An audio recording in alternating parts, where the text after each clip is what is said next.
Kannada wrapper Chandan Shetty ಅವರ cinema release ಆಗಿದೆ ಇವತ್ತು, ಸೂತ್ರಧಾರಿ. ಈ ಸಿನಿಮಾ ನೋಡೋದಕ್ಕೆ ಎಕ್ಸ್ಪೆಕ್ಟೇಷನ್ ತುಂಬಾನೇ ಜಾಸ್ತಿ ಇದೆ ಅಂತ ಹೇಳೋದಕ್ಕೂ ಆಗಲ್ಲ, ಕಡಿಮೆ ಇದೆ ಅಂತಾನು ಹೇಳೋದಕ್ಕಾಗಲ್ಲ, ಮಿಡ್ ಲೆವೆಲ್. ಆಗಿದ್ಮೇಲೆ ಸಿನಿಮಾ ನೋಡ್ಲೇಬೇಕಾನೆ. ಹೆಂಗಿತ್ತು ಅಂತ ಕೇಳೋದಾದ್ರೆ ಸಿನಿಮಾ ಪರ್ಫೆಕ್ಟ್. ಇವಾಗ ಸಿನಿಮಾ ಇರೋದು 2 ಗಂಟೆ 3 ನಿಮಿಷ. ಸ್ಕ್ರೀನ್ ಓಪನಿಂಗ್ ಅಲ್ಲೂ ಸಸ್ಪೆನ್ಸ್, ಕೊನೆ ಎಂಡಿಂಗ್ ಅಲ್ಲೂ ಕೂಡ ಸಸ್ಪೆನ್ಸ್.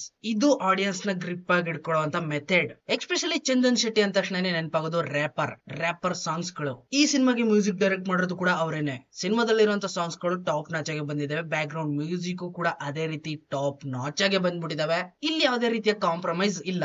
ಮೈನ್ ಆಗಿ ಹೊಡೆತ ಬಿದ್ದಿರೋದು ಕ್ಯಾಮ್ರಾ ವರ್ಕ್ ಆಗೇನೆ ಎಡಿಟಿಂಗ್. ಈ 2 ವರ್ಕ್ ಗಳು ಟಾಪ್ ನಾಚ್ ಆಗಿ, ಅಂದ್ರೆ ಊಹೆನೆ ಮಾಡ್ಕೊಳಕ್ ಆಗ್ತಿರೋಂತ ಒಂದು ಕ್ವಾಲಿಟಿನ ಡೆಲಿವರಿ ಮಾಡಿದಿದ್ರೆ ಈ ಸಿನಿಮಾ ಇವಾಗ ರಿಲೀಸ್ ಆದ್ಮೇಲೆ ಇಮೇಜಿನೇ ಮಾಡ್ಕೊಳಕ್ ಆಗ್ತಿರೋಂತ ಕಲೆಕ್ಷನ್ ಮಾಡಿರೋದು ಪ್ರಾಮಿಸ್. ಎಕ್ಸಾಕ್ಟ್ ಆಗಿ ಈ ಸಿನಿಮಾ ನನ್ಗೆ ಸಿಮಿಲರ್ ಅನ್ಸ್ತಿತ್ತು ಕಿಚ್ಚ ಸುದೀಪ್ ಅವರು ಆಕ್ಟ್ ಮಾಡಿರೋಂತ ಬಚ್ಚನ್ ಸಿನಿಮಾ. ಕಿಚ್ಚ ಸುದೀಪ್ ಅವರ ಆ ಸಿನಿಮಾದಲ್ಲಿ ಸಸ್ಪೆನ್ಸ್ ಆಗಿ ಇಟ್ಟಿರ್ತಾರೆ, ಏನಾಯ್ತು ಅಂತ. ಅದೇ ರೀತಿ ಈ ಸಿನಿಮಾದಲ್ಲೂ ಕೂಡ ಆ ಟಾಪಿಕ್ ನ ಎತ್ತಾಕೊಂಡಿದ್ದಾರೆ. ಬಟ್ ಇದಕ್ ಸ್ವಲ್ಪ ಖಾರ ಮಸಾಲೆನ ಬೇರೆ ರೀತಿ ಮಿಕ್ಸ್ ಮಾಡಿ ಬೇರೆ ರೀತಿನೇ ಕೊಟ್ಬಿಟ್ಟಿದ್ದಾರೆ. ಅದಕ್ಕೆ ಸ್ವಲ್ಪ ಪರ್ಫೆಕ್ಟ್ ಆಗಿದೆ ಸಿನಿಮಾ. ಇನ್ನ ಸ್ಟೋರಿ ವೈಸ್ ನೋಡೋದಾದ್ರೆ ಇಲ್ಲಿ ಚಂದನ್ ಶೆಟ್ಟಿ ಒಬ್ಬ ಪೊಲೀಸ್ ಆಫೀಸರ್. ಕಷ್ಟಪಟ್ಟೇನ್ ತಗೊಂಡಿಲ್ಲ. ಅಪ್ಪ ಸತ್ತೋದ್ಮೇಲೆ ಅಪ್ಪನ ಕೆಲಸ ಫಿಕ್ಸ್. ಇವನ್ಗೆ ಕಾಮಿಡಿ ಗಿಮಿಡಿ ಮಾಡ್ಕೊಂಡು ಚಿಲ್ ಮಾಡು ಇಷ್ಟೇ. ಆದ್ರೆ ಎನ್ಕೌಂಟರ್ ಮಾಡೋದ್ರಲ್ಲಿ ಎಕ್ಸ್ಪರ್ಟ್. ಅದನ್ನ ಕ್ಯಾಮ್ರಾ ವರ್ಕ್ ಯಾವ ರೀತಿ ತೋರಿಸಿದ್ದಾರೆ. ಚಂದನ್ ಶೆಟ್ಟಿ ಅವರ ಮಾಸ್ ಇಂಟ್ರೊಡಕ್ಷನ್ ನೋಡ್ಬಿಟ್ಟು ಸೈಕ್ ಆಗ್ಬಿಟ್ಟೆ. ಅಬ್ಬಬ್ಬಬ್ಬ, ಯಾರಪ್ಪ ಕ್ಯಾಮ್ರಾಮ್ಯಾನ್ ಈ ರೀತಿ ಶೂಟ್ ಮಾಡಿದಾನಲ್ಲ.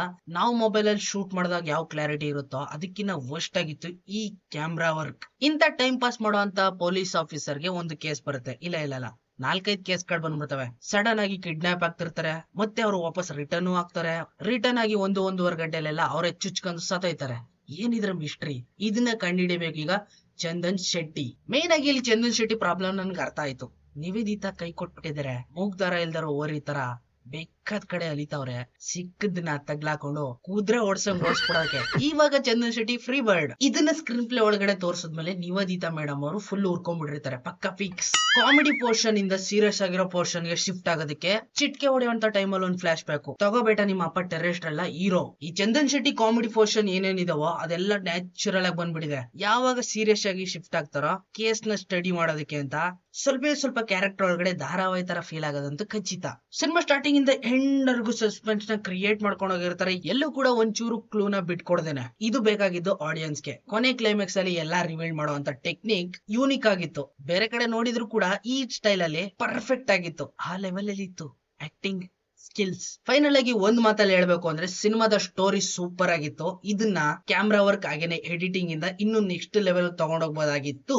ಬಟ್ ಲೋ ಬಜೆಟ್ ಅಲ್ಲಿ ಮೈಂಟೈನ್ ಮಾಡ್ಬಿಟ್ಟವ್ರೆ. ಇದು ಹೊಡ್ತಾ ಬಿದ್ದಿರೋದು. ನಾವುಗಳು ಮೊಬೈಲ್ ಅಲ್ಲೇ ಶೂಟ್ ಮಾಡ್ತೀವಲ್ಲ ಆ ರೀತಿ ಇತ್ತು ಕ್ವಾಲಿಟಿ.